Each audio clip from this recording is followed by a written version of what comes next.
경제를 알아야 세상이 읽힙니다. 투자를 알아야 돈이 보입니다. KBS 1라디오 경제쇼.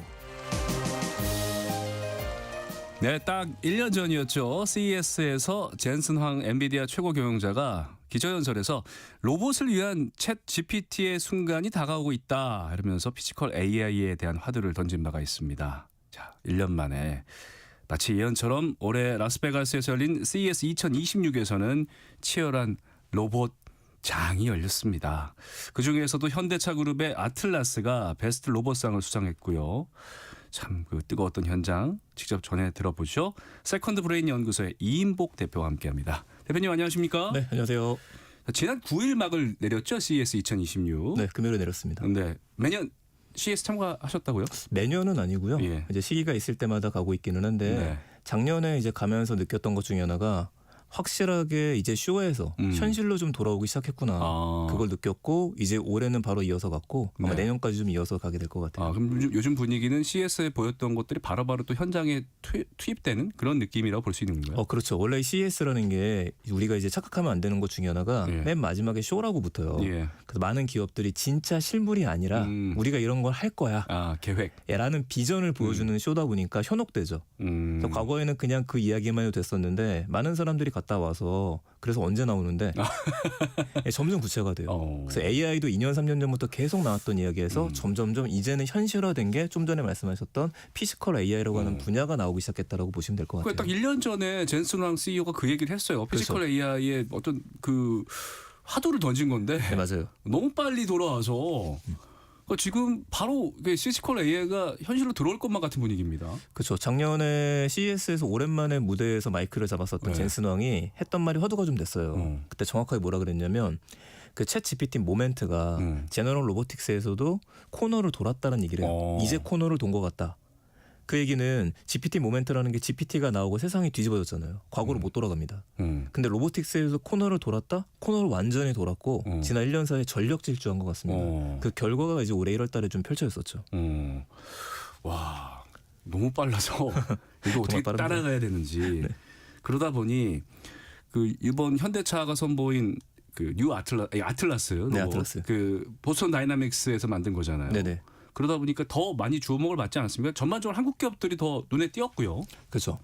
눈에 띌 수밖에 없었던 게 일단은 이 아틀라스를 뉴 아틀라스라고 말씀하신 게 맞는 게 네. 원래 아틀라스 로봇 같은 경우에는 나온 지는 오래됐었어요. 근데 예전에 나왔을 때는 이제 유압식이라 그래갖고 포크레인 생각하시면 됩니다. 그러니까 이제 안에 그 오일로 그렇죠. 인해서 그 시끄럽고 예, 끼끼거리고. 맞아요. 그 대신에 힘을 많이 낼 수 있다 보니까 이족 보행 로봇 중에서 우리가 최고라고 생각하는 게 달리고 뛰고 공중제비 돌고 우리가 깜짝 놀라는 게 이미 4, 5년 전부터 있었어요. 네. 저도 기억이 나는 게 이제 유튜브 영상을 보면 그 버슨 다이넥스에서 보였던 뭐 사족 보행 로봇, 네. 뭐 강아지 같이 생긴 것 네네네, 그런 거 스팟이 보면은 그걸 보면서도 놀랬거든요. 점프하고 그러면서 네. 올라가고 그러면서. 근데 이번에 나온 영상 보니까 사람을 넘어서 사람보다 더 관절이 유연하더라고요. 관절이 유연한 걸 넘어서서 네. 이번에 이번에 완전히 바뀐 게 뉴라는 이름이 붙었었던 이유가 네. 유압식에서 전기식으로 바뀌었어요. 전기 구동식으로 바뀌니까 가볍고 좀 더 빠르게 조작할 수가 있고 근데 이 관절이 360도로 돕니다. 360도로 돈다는 얘기가 약간 이제 공포 영화 보는 것 같아요. 인간은 앞을 바라보다가 뒤를 바라보려면 몸을 돌려야 되는데 얘는 고개가 그냥 돌아가. 그럼 이질감이 좀 클 텐데. 이질감은 큰데 동선면에서는 편해지는 겁니다. 아, 하긴 아틀라스는 어떻게 보면 산업용 로봇으로 갈 가능성이 높으니까. 그렇죠. 완전히 포커스가 바뀌어서 예전엔 연구용이었었다가 이제는 돈이 되기 시작해야 되고 어디 써야 돼? 이 해답에 들어가려면 산업용이 돼야 돼요. 그 현대차에 주목했던 이유가 결국 이 로봇을 만들어서 연구실 밖으로 뛰쳐나온 겁니다. 그러니까 어디에 사용할 건데 일단 우리 공장에서 먼저 쓸 수 있다. 미국의 메타 플랜트. 그렇죠. 네. 이렇게 되게 되면 경험치가 쌓이게 돼요. 그 경험치가 쌓이게 되면 그걸 바탕으로 해서 나중에는 또 다른 회사한테 판매를 하거나 여기까지 이어질 수 있는 흐름이기 때문에 그 시작점을 이번에 보셨다고 생각하셔도 좋을 것 같아요. 그러니까 직접 보셨을 텐데 현장 분위기 어땠었습니까? 이 재밌는 게 현장에서는 이제 두 군데 세 군데에서 쇼들이 좀 열립니다. 근데 제가 현대차 행사장에 못 갔어요. 아, 그 중요한 데를. 그 전 타임에 LG 타임에서 LG 클로이드 로봇을 클로이드. 보고 난 다음에 그 다음에 바로 엔비디아 행사가 있어요. 그래서 엔비디아 행사장에 30분 이상 가야 되다 보니까 네. 거기 가서 줄 서고 있는 동안에 현대차를 못 봤고 대신에 현대차 부스를 들어가게 되면 똑같이 있습니다. 현대차 부스에서는 아틀라스를 좀 보고 왔고요. 열기는 정말 뜨거웠었고 이미 뭐 국내에서도 계속해서 쇼츠 올라오고 영상들이 많이 올랐었잖아요. 포인트는 그거죠. 실험실이나 유튜브에서 봤던 것들이 실제로 구현되는 게 눈앞에 보여졌던 것들. 그리고 우리가 유튜브 영상에서 봤었던 다음 세대 모델이 준비가 됐다라는 게 포커스가 좀 컸었어요. 그 유압식에서 이제 전기식으로 바뀌었다고 했으니까 네. 그러면 좀 더 그 움직임이 더 자연스럽고 그럼요. 그러니까 유압식이 큰 힘을 낼 수 있잖아요. 네네. 어쨌든 현대차는 산업용 로봇을 생각하니까 전기식으로도 충분한 힘을 낼 수가 있습니까? 당연하죠. 지금 휴머노이드 로봇들은 전기식으로 완전히 바뀌었습니다. 그럴 수밖에 없는 게 그 연구를 할 때에는 폭발적인 힘을 내야 되고 얼마나 많은 무게를 들 수 있는지 테스트잖아요. 근데 우리가 산업 현장에서는 인간을 도와서 옆에서 일을 하면 되기 때문에 정확하게 규격을 맞춰서 일을 잘 하게 되면 돼요. 무엇보다도 전기식은 충전이 되기 때문에 우리가 그걸 다크팩토리에도 이야기를 하는데 네네. 인간이 배터리를 갈아 껴주지 않아도 자기가 알아서 그렇죠. 로봇 청소기처럼 가서 충전을 하든지. 근데 하나 바뀐 건 요즘에 그 이번에 아틀라스 그걸 착용을 했는데 채택을 했는데 배터리가 떨어지면 가서 배터리 팩을 교체해서 넣는 거죠. 이러면 인간이 교체해주지 않아도 이론상으로는 24시간 동안 돌아다닐 수 있기 때문에 현재 휴머노이드 산업용은 그쪽으로 가고 있어요. 진짜 조만간 뭐 계획으로는 2028년 그런 네네. 얘기 나오고 있던데 곧 보여질 수 있겠네요. 그래야 됩니다 지금. 네, 이유가 중국 때문에 그러는데 중국은 이미 밝혀진 게 그렇게 많지는 않잖아요. 근데 현장에서는 로봇들이 많이 쓰이고 있고. 이번 중국 기업들이 미국에서 두 번째로 많이 참가를 했다고 하던데 CS. 그럼요. CS 많이 참가합니다. 특히 이제 큰 기업들만이 아니라 작은 기업들도 참가를 하는데 산업용 로봇들은 중국이 스피드가 빠를 수밖에 없어요. 현장에 적용되는 것도 그렇게 되어져 있고. 그래서 이제 현대차뿐만 아니라 뭐 미국에는 디지시라고 하는 회사 로봇도 있고 수많은 로봇들이 빨리 산업용으로 태세 변환을 하고 난 다음에 들어오고 있는 상황이에요. 그 현장에서 이제 중국 로봇들도 보셨을 텐데. 네, 많이 봤습니다. 네, 중국 로봇들은 어땠습니까? 너무 많아요. 일단 너무 많아요. 이제 물량 공세예요? 네, 너무 많아요. 지금 정확히 말씀하면 물량 공세입니다. 물량 공세고 현재로서는 보여줬던 거는 엔터테인먼트에 좀 초점을 맞춰서 보여줬어요. 무대에서는. 각각의 부스에서 좀 재밌던 로봇이 그 리어랜드라고 하는 회사가 있었었는데 여기는 두 대의 로봇이 서로 마주 앉아갖고 피아노를 쳐요. 이 피아노 치는 게 그럴 수도 있지가 아닌 게 로봇의 제일 중요한 동작 중에 하나가 손이거든요. 그렇죠. 세심한 그렇죠. 동작들. 이거를 보여주는 겁니다. 이거 세심하게 보여주는 거 보여줄 수 있었고 또 이제 부스터 로보틱스라는 곳이 있었는데 여기는 1m 이하의 소형 로봇들을 만들었어요. 그렇다면 이거는 이제 가정으로 들어올 수 있는 로봇들이거든요. 그렇죠. 그래서 한 로봇은 옆에서 라스베가스니까 마이클 잭슨 노래에 맞춰서 춤을 추고 나머지 20대 로봇은 구경을 하면서 손을 흔들어 환호를 합니다.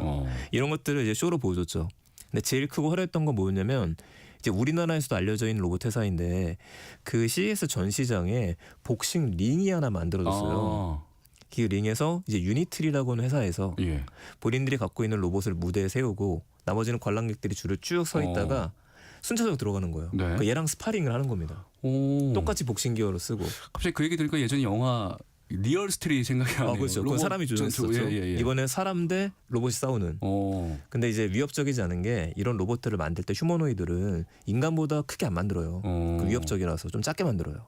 그 로봇이랑 인간이랑 헤드 기어를 쓰고 싸우는데 약간 이제 어른이 아이를 괴롭히는 것 같이 실제로 이제 왼쪽 잽을 날렸는데 이 잽이 유니트리 로봇의 턱을 맞고 나서 로봇의 고기가 뒤로 확 젖혔어요. 그러니까 이제 심판이 와서 말리고 재정비를 하고 그런 모습들을 좀 요청해주고 있습니다. 그러니까 중국은 어찌 보면 이제 물량 공세다 보니까 산업용 로봇대로 가고 또 이제 우리가 앞으로 그리는 미래가 1가정 1로봇 아니겠습니까? 그렇죠. 이런 부분도 미리 준비를 하고 있다 볼 수 있겠네요. 근데 무서운 포인트 하나 더 이야기 드리면 이 중국 기업들이 재미 요소라고 제가 얘기했었잖아요. 항상 재미로 먼저 시작하는 게 맞아요. 그리고 산업용으로 들어가는 거니까. 산업용 없는 거 아닙니다. 그리고 여기서 하나의 포커스는 이 대부분의 중국의 작은 기업들이 나왔어요. 스타트업들이. 근데 얘네들이 이 기업들이 언제 탄생한 기업들이냐면 2023년도예요. 얼마 안 됐어요. 그런데 그렇게 발전 속도가 빠르다. 2022년 말이 GPT 모멘트이기 때문에 그때 이후부터 중국 정부의 지원을 받아갖고 스타트업들이 양성돼서 나오기 시작했다고 보시면 됩니다. 저 관련해서 청취자 노초희님이 그 로봇이 총을 들고 언젠가 전쟁에 쓰일까 봐 너무 무섭습니다. 그럼요. CS에 뭐 방산 관련 제품은 안 나왔을 텐데. 그렇죠. 근데 산업용 로봇이 이게 방산으로 가면은 바로 이런 전투 로봇이 될 수도 있는 거잖아요. 정말 아쉽게도 모든 과학 기술이라든 이런 게 발전은 방산 쪽이 빼놓을 수가 없죠. 그래서 보스턴 다이내믹스 로봇 같은 경우는 빅독이라는 로봇이 제일 처음에 네. 그 사족 보행 로봇이었는데 등짐을 지기 위한 걸로 먼저 나오기도 했었고요. 지금 우려하시는 건 정확합니다. 그렇게 되는 순간부터 화염 방사기가 손에 쥐어지게 되면 로봇 전사가 될 수도 있어서 네. 그것도 이제 유엔부터 시작해서 한번 언급이 되고 하는 추세 중에 하나입니다. 그런 면에서 어떤 사람들의 철학과 어떤 네. 규제 그리고 이런 제도 이런 면에서도 생각해 봐야 될 맞습니다. 부분이 많을 것 같고요.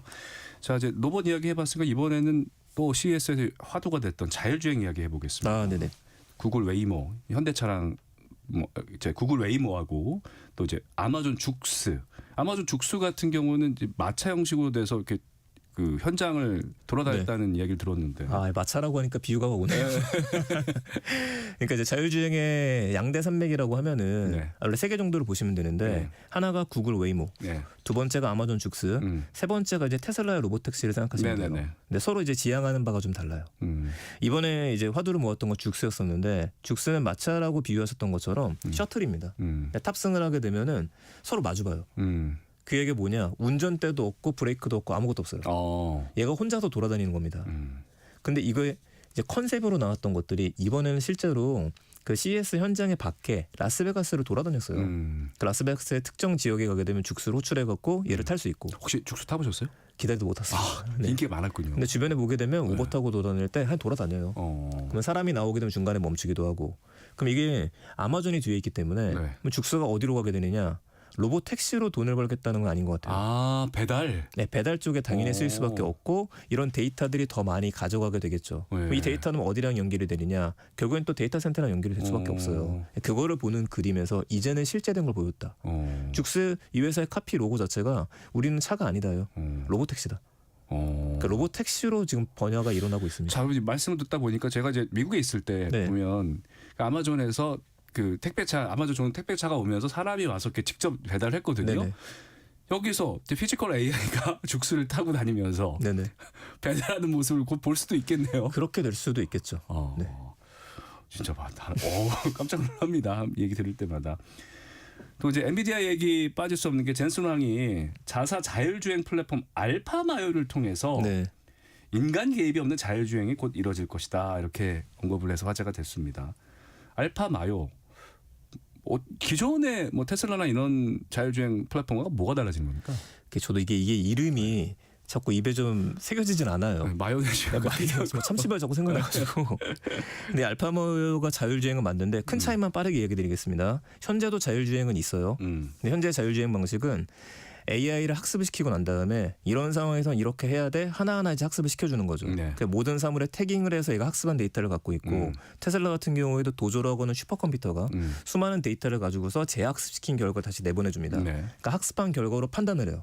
여기까지였는데 젠슨왕이 얘기했던 거는 쉽게 얘기하면 이것저것 다 해보니까 맞는 방법은 아닌 것 같다. 우린 이 다음으로 가야 된다. 그러니까 아예 새로운 방법이라는 거예요? 기존 방법은 안 쓰는 건 아닌데 네. 그래서 챗 GPT 생각하시면 돼요. 알파마의 핵심은 애가 추론을 해요. 추론하고 설명할 수 있는 겁니다. 그러면 앞에 쭉 주행을 하다가 시나리오죠.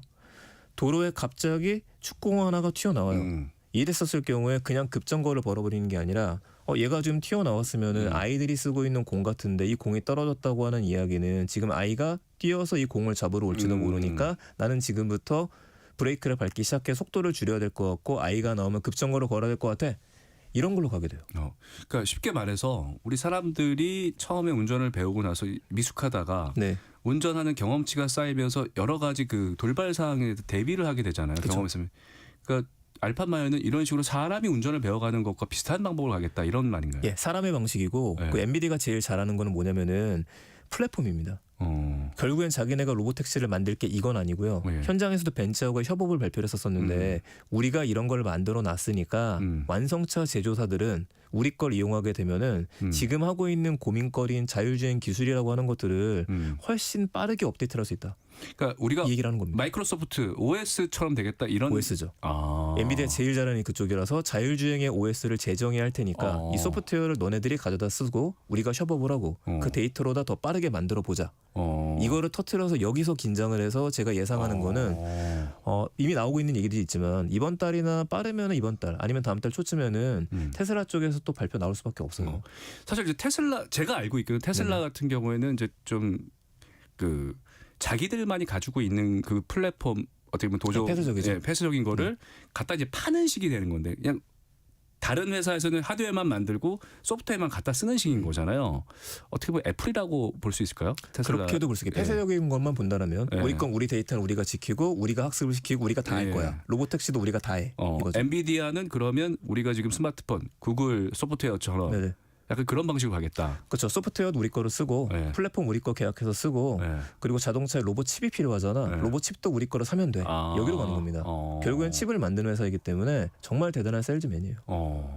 이 부분도 이제 큰 어떻게 보면 자율주행에서 큰 어떻게 판도 변화가 될 수도 있겠네요. 그래서 그날 바로 그 얘기 나온 겁니다. 현대차에서 현대차도 이거 쓸 거냐고 질문이 나왔었던 이유가 그거예요. 현대차 입장에 안 쓸 이유가 없거든요. 근데 현대차는 기존에 뭐 포티드도 있고 미국에서도 지금 이미 사업을 하고 있잖아요. 그 관련해서. 검토로 들어갈 수 있죠.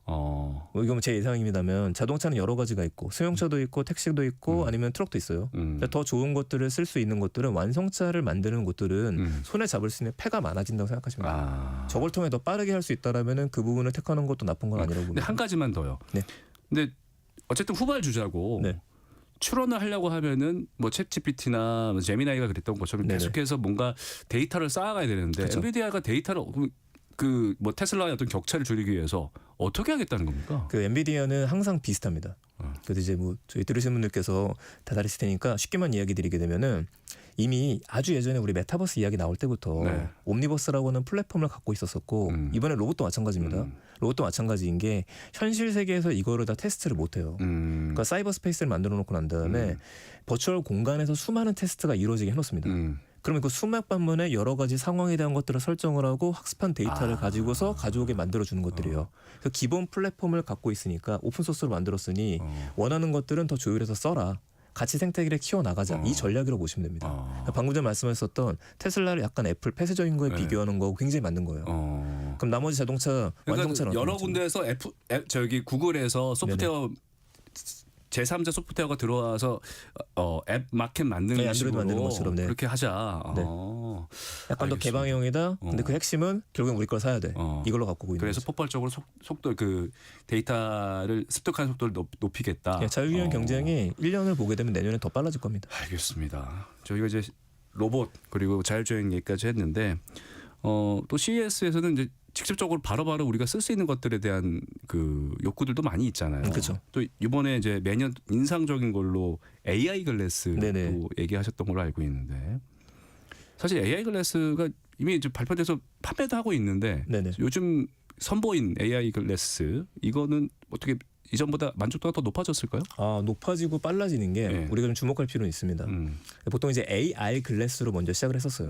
얼굴에 뭔가를 뒤집어 썼을 때 앞에 뭔가가 나타나는 거. 그러면 스마트 글래스라고 그래갖고 음악이 들리는 거. 근데 GPT가 나오면서부터 완벽한 변화가 시작이 된 거는 내가 언제나 스마트폰을 보지 않고 호출해서 뭔가를 물어볼 수 있다라면 근데 물어보는 것뿐만 아니라 앞에 있는 사물에 대해서 내가 보고서 이야기할 수 있다라면 이 두 갈래로 나눠지게 돼요. 그리고 마지막은 얘가 얘기하는 걸 내 눈앞에서 볼 수 있다라면 세 가지죠.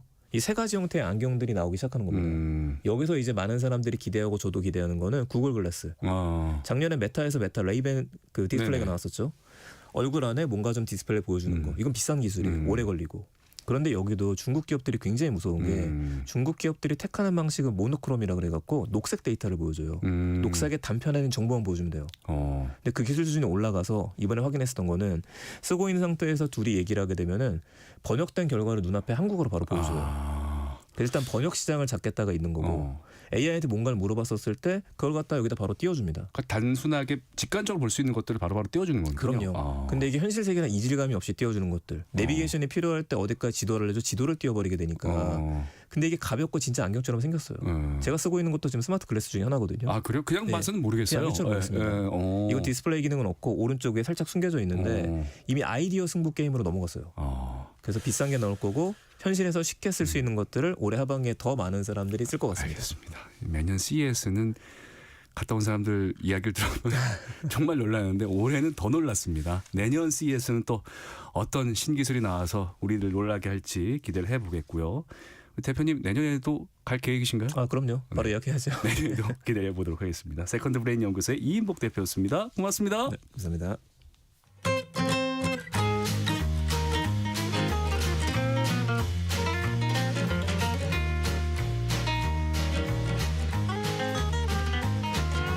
경제 맛집